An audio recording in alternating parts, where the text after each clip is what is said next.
profit le temps que nous avons, l'oisiveté que nous avons, pour nous rapprocher encore un peu plus de la prière. Et le défi a toujours été le même. Moins tu as à faire, plus tu es oisif et plus c'est difficile de prier. Mais quand tu es un peu pressé de part et d'autre, plus c'est plus facile de prier. Mais nous devons essayer de naviguer un peu à courant contraire de la nature, surtout en ces temps-ci.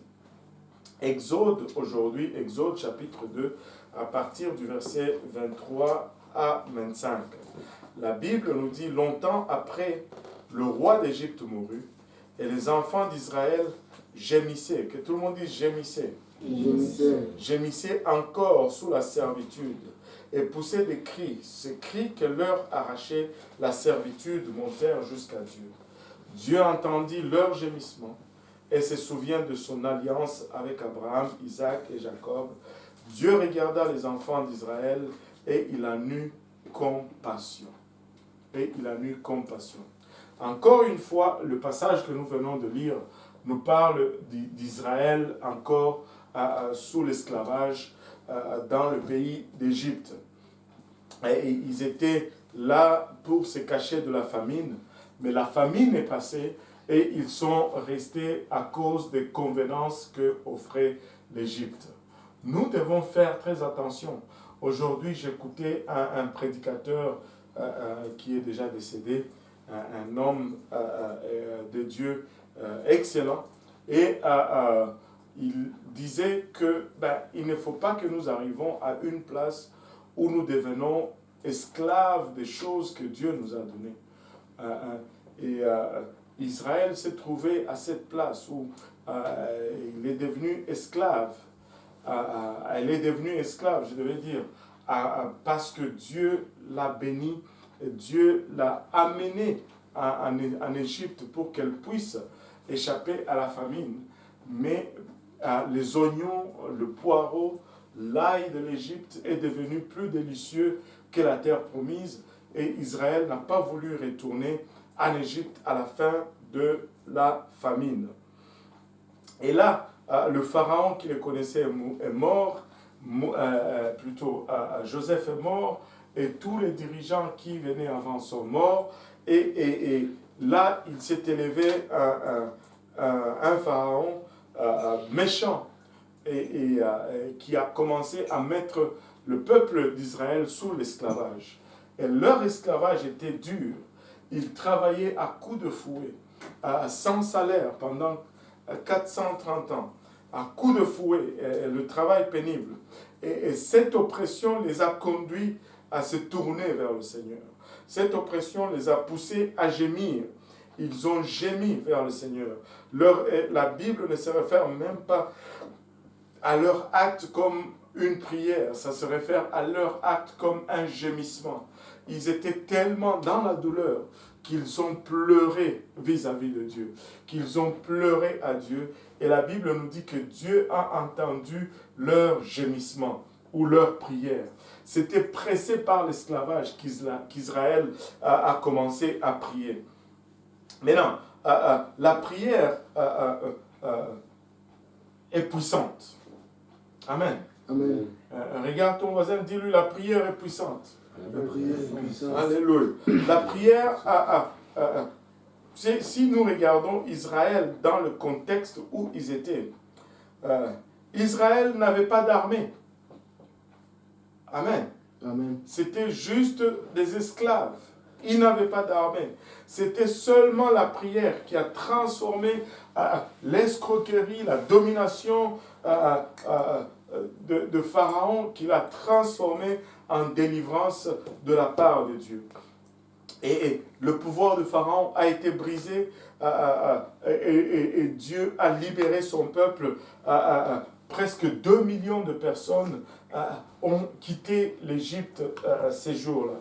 Et sans la prière, le livre d'Exode allait probablement être seulement 2 chapitres ou 3 chapitres. Mais parce qu'il y a eu la prière et qu'il y a eu toutes les réponses à la prière, nous avons tous les autres chapitres qui décrivent au fait les actes que Dieu a dû avoir à poser suite à la prière d'Israël.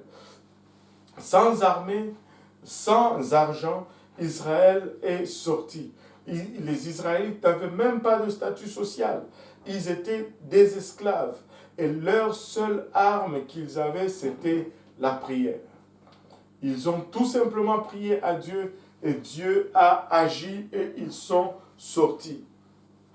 Vous savez, aujourd'hui, nous pouvons nous regarder nous-mêmes comme étant de moins que rien. Mais si nous nous mettons à genoux et que nous prions, écoutez, Dieu va entendre nos gémissements et il va agir suite à cette prière.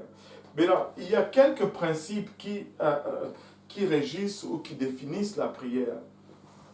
Et c'est ce principe qu'on va voir aujourd'hui. La première chose, je ne sais pas si vous remarquez la prière. Très souvent, quand on dit prière, à quelle position pensez-vous? À genoux. Alors que, bon, aujourd'hui, des fois, pour ne pas dormir, tu pries et tu marches. Mais initialement, la prière, c'est à genoux. Moi, je pense que la prière, la position dans la prière, c'est important. Jusqu'aujourd'hui, je vais vous avouer, je ne suis pas à l'aise quand je vois les gens qui prient les mains dans les poches. C'est pas que je pense qu'ils commettent un péché, mais ça me titille, ça me dérange. Pourquoi? Parce que nous avons été élevés, en tout cas chez nous en Afrique, nous avons été élevés que quand tu parles à un supérieur, tu ne mets pas tes mains dans les poches. Des fois, même quand tu marches sur la rue, on nous interdisait de mettre les mains dans les poches quand tu marches sur la rue, parce que c'était un signe d'arrogance, c'était un signe d'orgueil, en fait. Et aujourd'hui, quand je vois quelqu'un prier les mains dans les poches, ça dérange un peu. Et on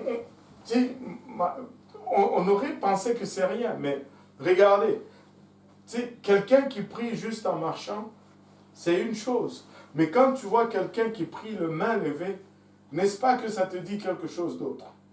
Ça te semble plus intense, ça te semble plus profond, ça te semble plus engagé. Et ça l'est. Parce que notre position est aussi importante dans la prière. Notre position dénote quelque chose, dénote de l'état de notre cœur dans la prière. Si quelqu'un prie tout allongé sur les sols, il y a une connotation à cela. Quelqu'un qui prie à genoux, il y a une connotation à cela. Quelqu'un qui prie sur son lit avec transi oreiller à l'arrière de la tête, il finit éventuellement par ne pas prier. Amen. Amen. Et il y a une connotation à cela. Il y a une connotation à cela. Donc, la position est importante. Mais laissez-moi vous parler d'une chose que tu dois réaliser quand tu pries. Et ça, c'est le plus grand secret. Quand tu pries, tu utilises l'autorité de Dieu que Dieu a confiée aux croyants. Quand tu as reçu le Saint-Esprit, Dieu t'a donné une autorité. Dieu place une autorité en toi. La prière est quelque chose, premièrement, qui se produit uniquement sur la terre. Allô? Amen. Et la prière se fait seulement de ce côté-ci de la vie. De l'autre côté de la vie, on ne va pas prier. Quand on va être avec le Seigneur, on ne va plus prier. C'est de ce côté-ci du ciel qu'on prie. C'est quelque chose dans laquelle l'homme est censé prendre l'initiative. Si tu vas prier, tu vas prendre l'initiative. J'ai déjà entendu, peut-être que moi-même, même en début de ma marche avec Dieu, j'étais à une place où, des fois, il fallait que je prie pour que je prie.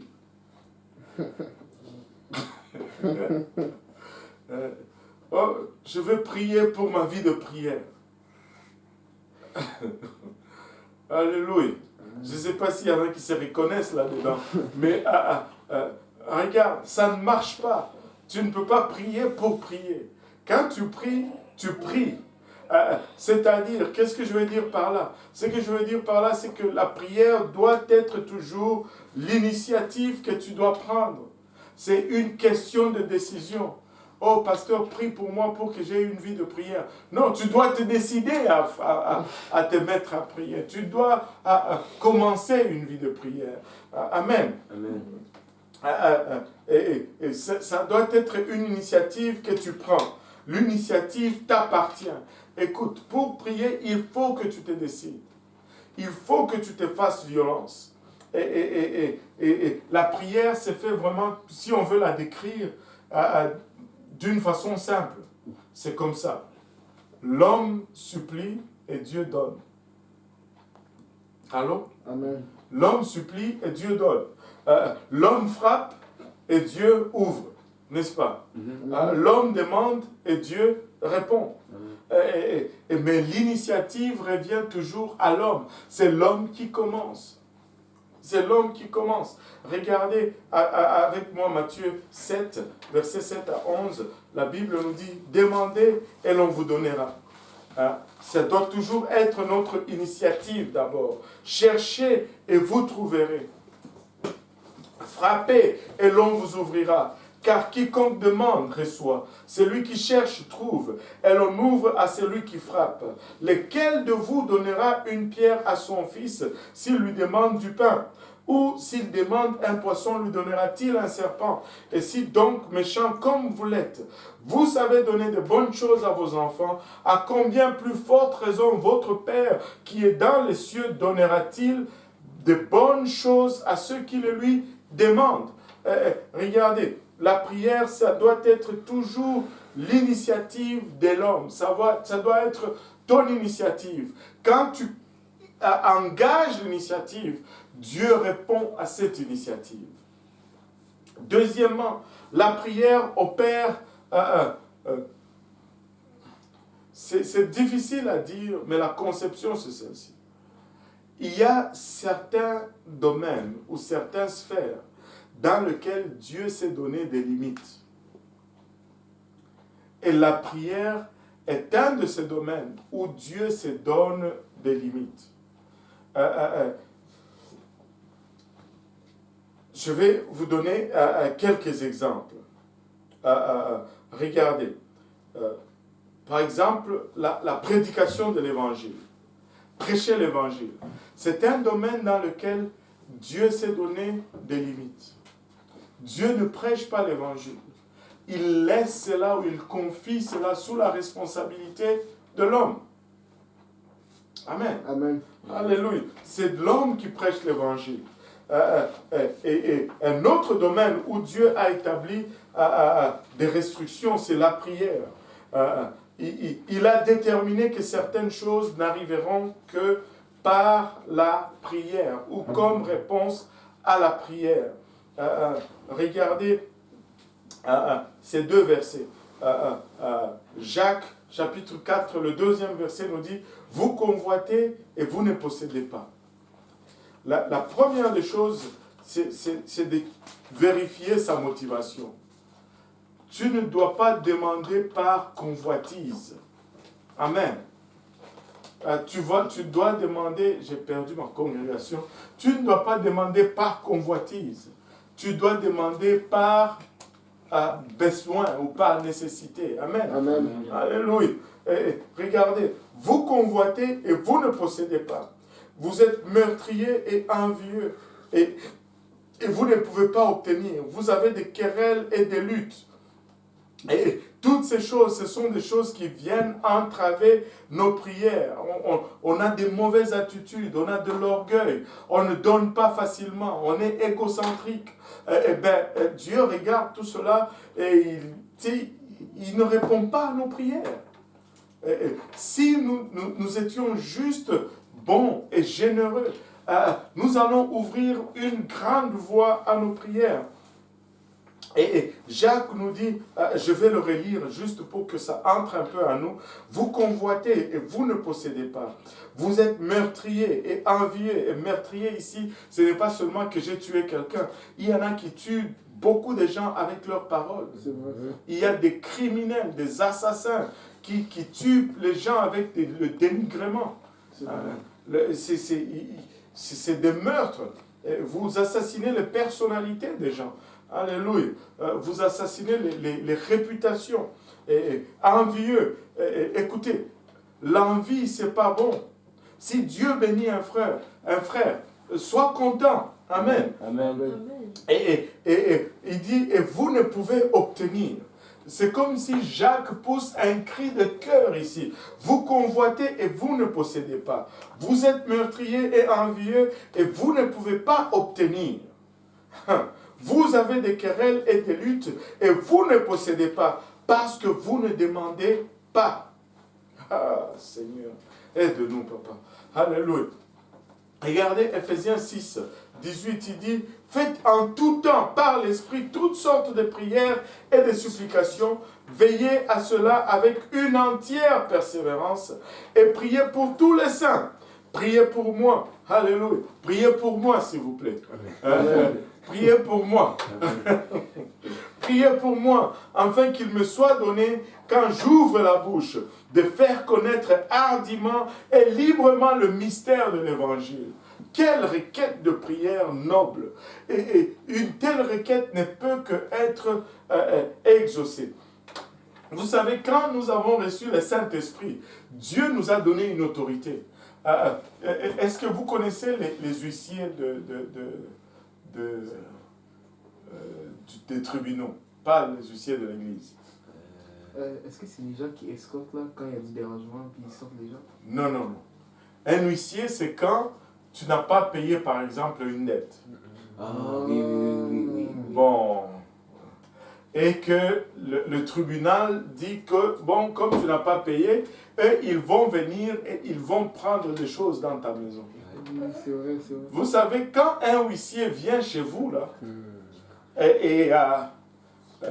il ne va pas être là en train d'argumenter avec vous.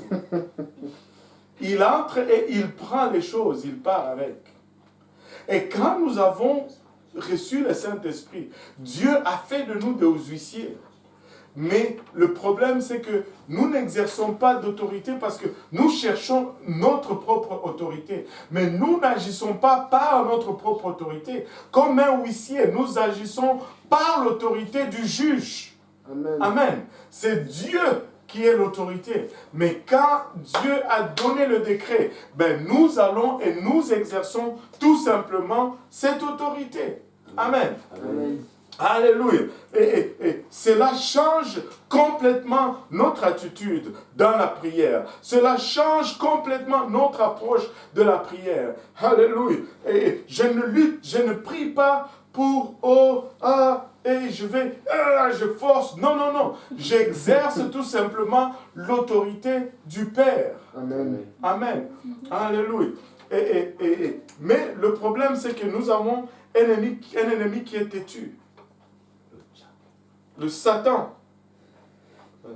Même si Jésus a gagné la victoire au calvaire, Satan n'a pas l'intention de quitter la maison volontairement. Il faut que les huissiers viennent et le mettent dehors. Et c'est nous qui sommes huissiers qui devons aller et le mettre dehors. Amen. Amen.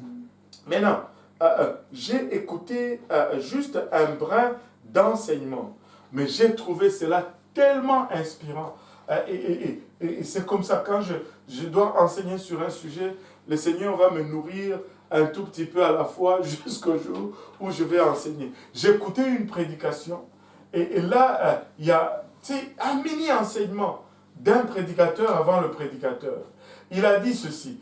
Vous souvenez-vous encore des choses qu'on faisait dans l'ancien temps? Même aujourd'hui, encore souvent, les dames qui vont se faire marier, ils vont faire cette pratique, une mise de côté. Un layaway, qu'on dit en anglais. Une mise de côté. C'est-à-dire, tu vas au magasin, tu vas acheter une robe pour le mariage je ne sais pas moi, de $200. Sifa. Non. Bill, Le Seigneur est bon. le Seigneur est bon. Tu vas acheter une robe de mariage, mettons de $3000. Hein? Là, tu es contente. Tu vas acheter une robe de mariage de $3000. Mais tu n'as pas le $3000. Tu donnes d'abord $300 et tu dis, je mets la robe de côté. N'est-ce pas? Et puis, le mois prochain, tu vas avec un 500, tu donnes. Et tu repars sans ta robe. Et puis le mois prochain, tu vas avec un 200, tu donnes. Mais tu repars sans ta robe. Là, tu es rendu à combien? À 500. À $1000. Vous ne suivez pas. Vous voyez comment je vous ramasse. Alléluia. Et là, le mois qui suit, tu vas avec un $800. Et tu pars sans la robe. Et le mois qui vient, tu pars avec un $200. Tu pars sans la robe. Mais le mois qui vient, tu y vas avec un 300. Tu repars sans la robe. Mais finalement, ce mois arrive, tu arrives avec un $700. Bang! Mais là, tu pars avec ta robe. Mais c'est ça l'illustration de la prière. La première fois que tu vas vers Dieu, alléluia, tu as quelque chose en vue, mais tu n'as peut-être pas la somme totale. Tu mets de côté. Mais reviens encore, prie encore, reviens encore, prie encore, reviens encore, prie encore, jusqu'à ce que tu vas atteindre le montant total. Et un jour, tu rentreras dans ta chambre de prière et tu vas sortir avec la chose que tu demandais. Parce que chaque prière compte et la prière ne meurt jamais. Amen. La prière ne meurt jamais. Une mise de côté. Des fois, il y a des prières que nous avons priées pour des années avant qu'on voie le prix total être complété. Mais prie, prie, prie et prie encore. Alléluia. Et jusqu'à ce que cela arrive. Satan ne veut pas quitter la maison. C'est pourquoi nous avons le Saint-Esprit qui est notre héritage. Et à la Pentecôte, nous avons, les disciples ont reçu la Pentecôte. Aujourd'hui, chacun d'entre vous ici a expérimenté une Pentecôte. Si tu n'as pas encore reçu le Saint-Esprit, tu peux expérimenter la Pentecôte. Mais c'est ta Pentecôte, lorsque tu reçois le Saint-Esprit, que tu deviens maintenant le huissier du Seigneur qui peut mettre le diable dehors de la maison qui n'a pas à payer le loyer, ça fait longtemps. Alléluia. Et lorsque l'ennemi résiste, les huissiers cherchent du renfort et le mettent dehors. Des fois, quand tu pries, l'ennemi résiste. Un peut chasser 1000, deux peuvent chasser 10 000. Alléluia. Et la clé, vraiment, dans la prière, ce n'est pas le pouvoir que je possède, mais l'autorité que j'obtiens de la part de Dieu pour le faire. Regardez, Dieu nous donne une autorité. Luc 10, 19, un de mes versets un de mes versets préférés. Il dit, voici, je vous ai donné le pouvoir. Que tout le monde dise le pouvoir. Le pouvoir. De marcher sur les serpents et les scorpions et sur toute la puissance. Que tout le monde dise la puissance. La puissance De l'ennemi et rien ne pourra vous nuire. Et regardez, le premier mot pouvoir ici, c'est l'autorité. Et le deuxième mot, puissance, c'est l'habilité. Il y a une différence entre l'autorité et l'habilité. L'habilité est bien, mais l'autorité est meilleure. Amen. Amen. Le diable a de l'habilité de faire des choses, mais nous avons l'autorité sur son habilité. Amen. Et c'est que, en fait, la situation dans laquelle nous nous trouvons, c'est à cause d'Adam. C'est que Adam a perdu dans le jardin. Nous le récupérons à la croix, en fait. Nous le récupérons à la croix. Adam a été tenté dans le jardin et Jésus a été éprouvé aussi dans le jardin. Et le premier Adam l'a perdu par la désobéissance. Que tout le monde dise désobéissance. Désobéissance. Et le deuxième Adam l'a récupéré par l'obéissance. Que tout le monde dise l'obéissance. L'obéissance. C'est pourquoi la Bible nous dit que l'obéissance vaut mieux que le sacrifice. Et l'obéissance vaut mieux que le sacrifice. Alléluia. Et Christ s'est humilié pour que nous puissions récupérer ce pouvoir. Waouh! Regardez, Philippiens 2:8, il s'est humilié lui-même, se rendant obéissant. Que tout le monde dise obéissant. Obéissant. Obéissant jusqu'à la mort même, jusqu'à la mort de la croix. L'Église doit maintenant reprendre par la prière et le témoignage ce pouvoir que Dieu nous confère, cette autorité que Dieu nous donne à exercer. Alléluia. L'autorité, c'est l'élément qui rend la prière dynamique. Quand nous prions, nous en tant qu'hommes, nous sommes ceux qui donnent direction à ce qui va se faire. Mais quand nous prions, nous sollicitons la puissance de Dieu. Amen. Et la puissance de Dieu, c'est le moteur, c'est ce qui va faire bouger la prière ou la raison de la prière. Donc la puissance de Dieu, c'est vraiment le moteur, c'est de là où vient l'autorité, c'est de là où vient la capacité de faire les choses. Mais l'autorité de l'homme, c'est vraiment la direction ou le volant qui va diriger certaines choses, plutôt qui va diriger la main de Dieu sur certaines choses ou dans certaines situations. Le moteur va faire beaucoup de bruit et il va produire beaucoup de puissance, mais le volant qui détermine où va la voiture, c'est l'homme. Dieu est puissant, mais il y a de ces secteurs où il s'est donné lui-même des limites. Et ces limites, c'est nous qui prenons la relève. Nous pouvons diriger cette puissance. Nous pouvons faire intervenir cette puissance de Dieu dans nos vies et dans différents aspects de nos vies.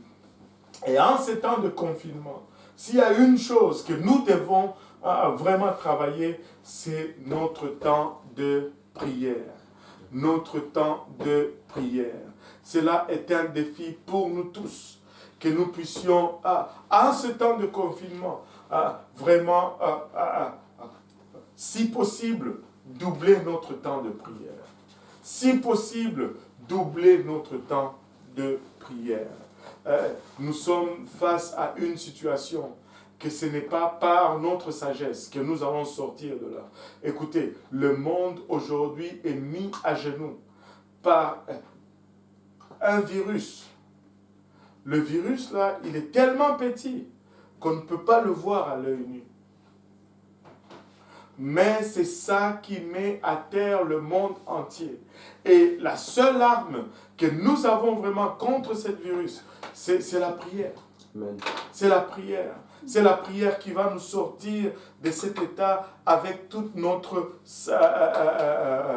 comment on dit, notre tête à la bonne place. C'est seulement la prière qui va faire que nous ne tombons pas dans la dépression. C'est seulement la prière qui va faire que nous avons les dessus sur l'oppression, sur les découragements, sur tout ce que ces restrictions amènent comme oppression sur nous. C'est seulement par la prière que nous allons pouvoir garder la bonne morale, la bonne attitude et le sourire. Sans la prière, certains d'entre nous vont commencer à se battre dans les maisons dans lesquelles nous sommes confinés. Sans la prière, certains d'entre nous vont commencer à s'arracher les cheveux dans les maisons dans lesquelles nous sommes confinés. Mais par la prière, nous allons sortir de tout ceci sains et saufs.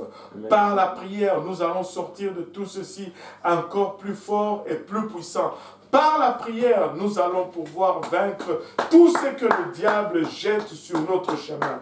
Église, s'il y a un temps où nous devons prier, c'est maintenant. Amen. S'il y a un temps où, à chaque soir, lorsque nous nous rencontrons sur Zoom, ce n'est pas le temps de jouer ou juste de regarder ceux qui prient. Et c'est le temps de se connecter et de prier, s'il vous plaît. Amen. Alléluia. Et regardez, des fois, on est connecté sur Zoom, les enfants jouent. Et essayez d'initier les enfants à la prière. Embarquez-les à la prière. C'est un temps comme nous ne l'avons jamais vu auparavant. Et seulement, si nous prions comme nous n'avons jamais prié auparavant, que nous allons pouvoir sortir de tout ceci tête haute. Mais laissez-moi vous dire, Dieu nous appelle à la prière. L'appel qui a été donné par le bishop Chevis, nous devons embrasser cela. Si tu cherches une occasion pour démarrer ta vie de prière, voici une occasion qui t'est offerte à Nord, où tu peux te connecter et t'encourager avec des milliers de frères partout en Amérique du Nord, partout dans l'église pentecôtiste unie, partout ici à Montréal. Nous allons être en prière, nous allons être en prière et nous allons être en prière. Et à partir de lundi, mardi, mercredi, nous allons jeûner et nous allons prier. Nous allons jeûner et nous allons prier. Et nous allons voir la main de Dieu. Certains domaines, Dieu s'est mis de réserve. Mais c'est la volonté de l'homme qui va faire bouger la main de Dieu dans ces domaines-là. Si nous prions, Dieu entend. Corneille a prié, Dieu a entendu. Si nous prions, Dieu va entendre. Amen. Dieu va entendre. Alléluia. Nous allons prier. Amen. Amen. Regarde ton voisin, dis-lui, nous allons prier. Nous allons prier. Nous allons prier. Nous allons prier. Nous allons le faire. Alléluia. Voilà, c'est tout ce qu'on avait pour aujourd'hui. Et je rends grâce à Dieu qu'on a pu finir avant 20h. J'avais 5 pages, mais je pense que je viens de comprendre pourquoi, parce que j'avais des caractères qui étaient à 18. Donc, ce n'était pas les caractères de 11 comme d'habitude. Et c'est allé vite. Amen. Et pour la joie et le plaisir de tout le monde. Alléluia. Et si nous pouvons nous lever tous ensemble. Alléluia. Je me disais, ça allait trop vite. Je ne comprenais pas, mais je viens de me rappeler, c'est que mes fontes sont à 18 dans cette leçon. Hein? Ce n'est pas à 12 comme d'habitude. Donc 5 pages à 18, ce n'est pas la même chose que 5 pages à 12. Alléluia. Le Seigneur est bon, n'est-ce pas? Amen. Alléluia. Laissez-moi vous dire ceci. S'il y a un temps où nous devons servir Dieu, c'est maintenant. S'il y a un temps où nous devons nous réveiller, si ce qui se passe dans le monde ne te réveille pas, je pense que tu n'es pas endormi, tu es mort. Ça prend une résurrection. Mais laisse-moi te dire ceci. Jésus performe même la résurrection. Il performe même la résurrection. Alléluia. Ouais, on va prier tous ensemble. Alléluia. On va commencer, on va conclure cette leçon et commencer cette anticipation. On va anticiper ces 3 jours de jeûne et de prière. On va vous donner tous les détails de comment ça va se dérouler. Mais nous allons prier tous ensemble. Amen. Alléluia. Si nous pouvons élever nos mains et nos voix vers le Seigneur en ce moment. Oh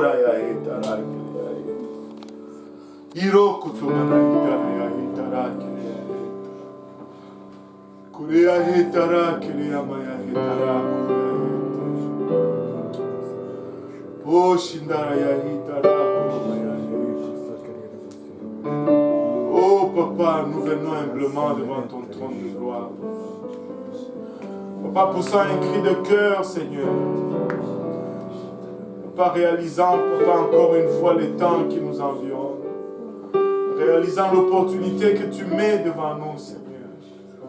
Papa, mais réalisant également la faiblesse de nos chairs, Seigneur. Papa, l'esprit est bien disposé, mais la chair est faible, Seigneur. Papa, nous prions en ce moment, Seigneur, que tu ne nous regardes pas, Seigneur, avec nos faiblesses. Que tu ne nous regardes pas, Père, la rachate avec nos manquements, Papa. tu étends encore une fois ce regard de grâce vers nous, Seigneur. Papa, que ta main soit un soutien pour chacune de tes filles et chacun de tes fils, Papa, au temple de ma voix, Seigneur. Père éternel, il a bachata. Que tu nous visites encore une fois, Papa, il a bachata.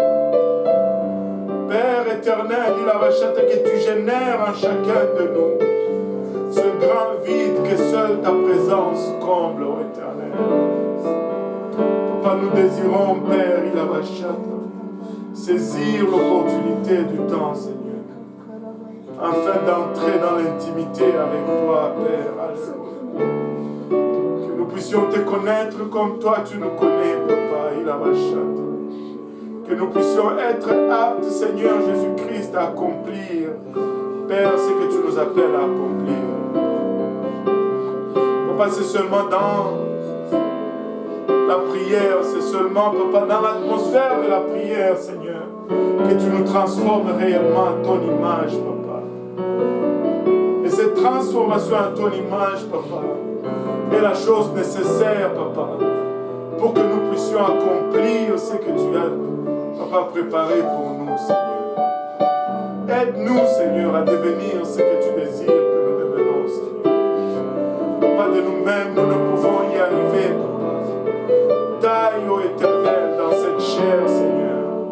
Papa, décharge-nous de tout ce qui est inutile, Seigneur. Père, en ce temps, Papa, où le monde est secoué, que nous puissions réaliser plus que jamais, ô Éternel, combien, Papa, il a bachata. Tout est vanité, Seigneur. Et tout peut disparaître en un seul moment, en un clin d'œil, Papa. Mais seules les choses que nous avons accumulées en Christ demeurent éternellement, Papa. Aide-nous, Seigneur Jésus-Christ, Papa. C'est ton Église, ô Éternel. Cette Église que tu t'es acquise au prix de ton sang, Papa. Tu as versé de ton sang pour chacune de tes filles. Chacun de tes fils, ô Éternel, il a bachata. Papa, il a bachata là-bas, ô Loboyosanda. Étends ta main maintenant vers nous, Seigneur. Ne nous abandonne pas dans nos manquements, Papa. Ne nous délaisse pas à cause de nos défaillances, ô Éternel. Papa, mais plutôt que dans nos faiblesses, Papa, tu montres ta force, ô Éternel. Et que tu nous aides, Papa, à nous appuyer totalement et entièrement sur toi, ô Éternel. Jésus, Iraya etara kiraya etemana etara kiraya itara maulaya iro ketereya itara kuraya etara maulaya. Oh Papa, il a bachata. Visite ton église, Papa. Visite ton peuple, ô Éternel, il a bachata. Visite-nous, Seigneur, nous désirons une visitation. Nous convoitons une visitation, Seigneur Jésus. Papa, il a bachata là-bas, on le voit au Santa.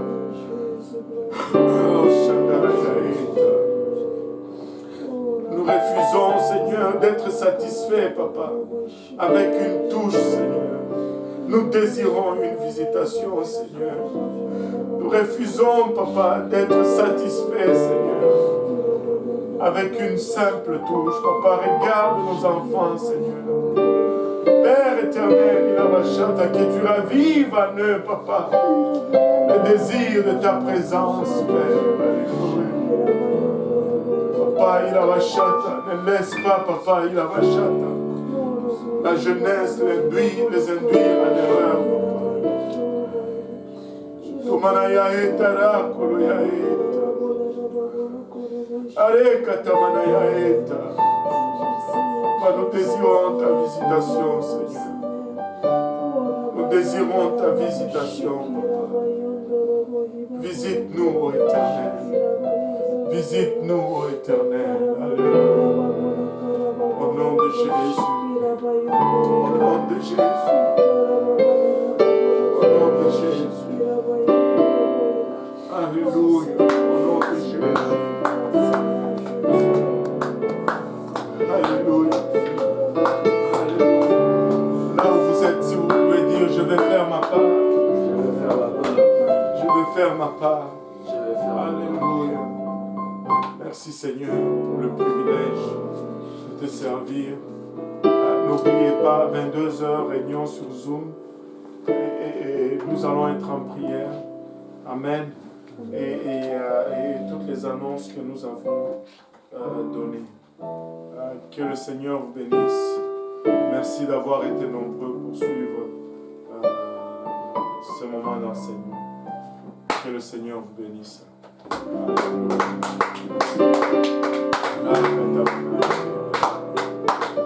Et n'oubliez pas de rester